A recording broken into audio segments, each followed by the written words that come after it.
Welcome to the Detox for Your Life podcast, and I want to tell you to worry about your strong friends a little bit.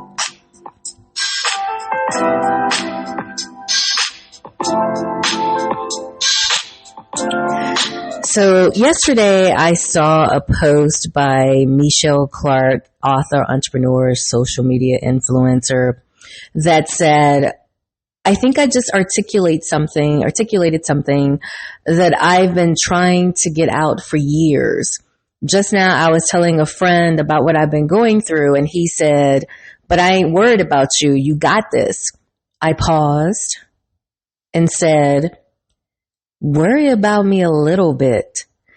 His post went on to say, I am historically bad at verbalizing my overwhelm and pain, so it felt really freeing to reject the strong friend label and be real about needing more support. And for real, I felt that deeply within my soul, what he was saying. Because when I think about times in the past when I did allow myself to be vulnerable and express my challenges or my struggles, the few people I shared with all responded with something like, oh, I know you're going to be fine. It's just a matter of time. Something good is on the way. You're going to be good. I'm not worried about you. Something to that effect. And those comments were very similar to what Michelle's friend was saying when he said, but I ain't worried about you. You got this. And I get that people mean well when they say those things, but it doesn't help the person on the receiving end. And it's why a lot of people who are labeled as strong go into isolation and experience depression and anxiety, etc. So I want to give you some tips on how you as friends can show support to your other friends or even to family members. When someone is being vulnerable and they're sharing, because again, it takes a lot for a person to be vulnerable and to share what they're going through. So when they do, listen actively. Sometimes the best thing you can do is just simply listen. Don't interrupt. Don't try to solve their problems. Don't make it about you. Yeah, that's one of my pain points. Some people in my life, I'm just going to keep it real. They hijack the conversation. You want to share your story, whether it's something good, whether it's something bad, whether it's just a story in general, then they want to hijack it and make it be about them. Oh, that irritates the hell out of me. But anywho, back to what I was saying. Listen actively. Don't try to solve their problems immediately. Just be present and let them express their feelings. And also acknowledge their feelings, validate their emotions by acknowledging what they're feeling, saying something like, that sounds really tough, or I can see why you feel that way. Things like that can go a long way in making someone feel heard and understood. And if you feel the need to offer something, offer practical help. Instead of the generic reassurances, offer specific help. If there's something tangible that you can do to assist them, then do it. Whether it's helping with chores, running errands, or just spending time together, concrete offers of help can be more supportive. And sometimes that help is not really physically, like doing something for them. It could be just being present, just sitting with them as they're going through something. You don't even have to try to engage in conversation. Just being there, makes a world of difference. And also check in regularly. Make it a point to check in on them. A simple text or a call to ask how they're doing shows that you care and that you're thinking about them. I know we're all busy. Life be lifing for all of us. We all got stuff going on, but we don't have stuff going on every single second of every single minute of every single hour of every single day, right?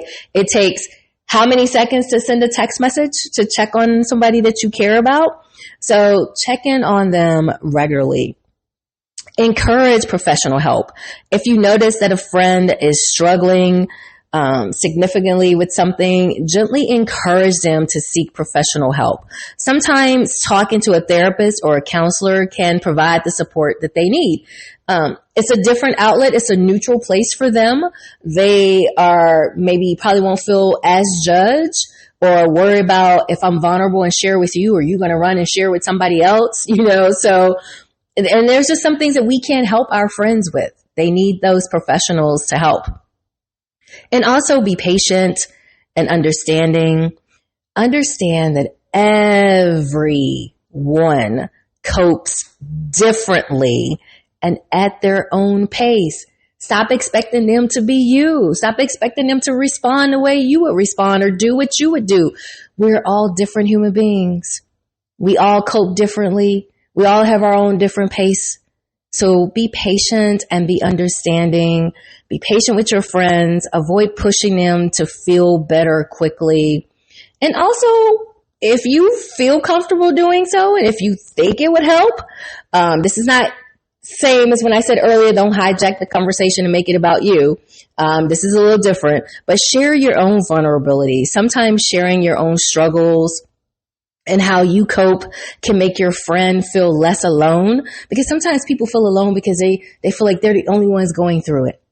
But knowing that someone else has either been there or is currently there, it makes them feel better. And sharing how, you are navigating what you're going through, it helps them.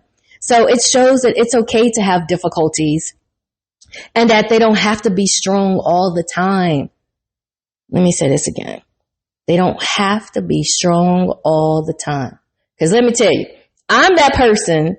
I'm the strong friend that people rarely, I want to say they rarely check on me. Because if I am vulnerable enough to share, that's the key word. If I am vulnerable enough to share, most, not all, there are some outliers out there, but most people, they are going to, give me that safe space.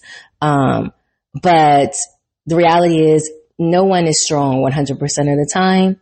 We're all human beings. We're not robots. So, keep that in mind when, you feel like saying something, oh, I'm not worried about you. You got this. Keep in mind that they're not strong in that moment, and let them be in that moment as the person that's not strong. And also respect their boundaries. Respect their need for space if they ask for it. When people need to detach for a little while, don't make it be about you. We've all seen these social media posts where people make it be about them because someone's not answering the phone, or someone's not responding to text messages, or someone's not hanging out when you're out asking to hang out with them. If people are going through something, sometimes they just need to isolate, and you need to respect that and not make it be about you. Dang, did I say that again? Ooh, that must really be a sensitive spot for me. But respect their boundaries, respect their need for space if they ask for it, and let them know that you're there for them whenever they are ready to talk or need the support. By being more mindful and supportive, we can help our friends feel less isolated and more understood.